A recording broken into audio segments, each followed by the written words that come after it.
Ever wondered why we put off tasks that we know are important only to scramble at the last minute? It's a baffling paradox, isn't it? This, my friends, is the intriguing world of procrastination. It's a world where the mind, in a strange twist, chooses immediate gratification over long-term rewards. It's a world that every single one of us has visited at some point or another. Maybe it was that term paper in college, the project at work, or even just doing the dishes. We know we should get on with it, we're aware of the looming deadline, and yet, we delay. The procrastination paradox isn't simply about being lazy or having poor time management skills. It's about the complex interplay of emotions, motivations, and yes, a little bit of fear. Procrastination, it seems, is a universal experience. But what if we told you it's more than just laziness or poor time management? Meet Jack, a college student who loves everything about his life except for one thing: his tendency to procrastinate.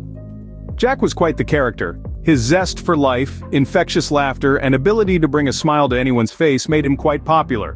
But beneath all that charm was a struggle: procrastination. Jack was always putting things off until the last minute, and it began to take a toll on various aspects of his life. Firstly, let's talk about Jack's academics. He was a bright student with a mind like a sponge, ready to soak up knowledge. But his habit of delaying assignments and studying until the last minute often resulted in less than stellar grades. He was always in a rush, trying to cram weeks of learning into a single night, and it was a recipe for disaster. Then there were his relationships.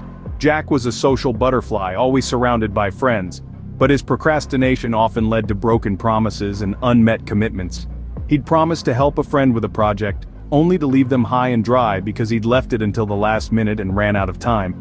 His friends began to see him as unreliable, and it strained his relationships. And let's not forget about his mental health. The constant stress of looming deadlines, the guilt of letting people down, and the anxiety from not meeting his own expectations began to weigh heavily on Jack. He was always on edge, feeling like he was running a race against time, and it was taking a toll on his mental well-being. Procrastination was like a shadow, following Jack wherever he went, casting a dark cloud over his life. It was affecting his grades, his relationships, and his mental health, but most importantly, it was preventing him from reaching his full potential. Jack was stuck in a cycle of delay, rush, and regret. Jack's story is a mirror to many of our lives. His struggles are real, and so is the toll that procrastination takes on our lives. So, what's really going on when we procrastinate? Let's delve into the science behind it. When we put off tasks, it's not because we're lazy or lack discipline, it's actually a psychological battle in our brains. You see, our brains are wired to prioritize immediate gratification over long-term rewards. That's why it's so tempting to watch another episode of your favorite show instead of studying for an exam. Fear of failure also plays a significant role in procrastination. We tend to avoid tasks that we fear we might not excel at, just like Jack did with his project. The fear of not being perfect can be paralyzing, leading us to postpone tasks indefinitely. Lack of motivation is another culprit. When a task doesn't stimulate us or doesn't seem to have any immediate benefit, our brains struggle to get started. Understanding the why behind our procrastination is the first step towards overcoming it. Now that we understand why we procrastinate, how can we stop? The answer is simple, yet profound. Begin by breaking your tasks into smaller, manageable parts. A large project can seem daunting, but when divided into bite-sized pieces, it becomes less intimidating and more approachable. Next, set realistic goals for yourself. It's easy to be swept away by grand visions, but remember, Rome wasn't built in a day.